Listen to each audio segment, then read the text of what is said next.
இப்போ நம்ம பார்க்க போறது கீ ரோஸ்ட். வாங்க இப்போ நம்ம தோசை ஊற்றிக்கலாம். நெக்ஸ்ட் சும்மா அப்படியே மலைச்சாரல் மாதிரி பொடியை தூவிட்டுக்கலாம்.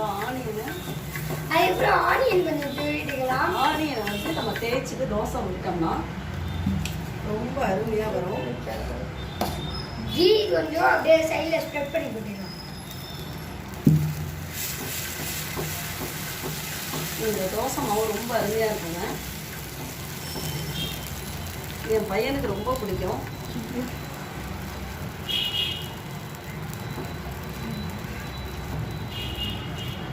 இப்போ நம்ம அப்ளை பண்ணியாச்சு. நெக்ஸ்ட் என்ன பண்ணலாம்னு பார்க்கலாம் வாங்க. இப்போ வந்து நம்ம நெய் போட்டுக்கலாம். லைட்டாக நெய் போட்டுக்கலாம்.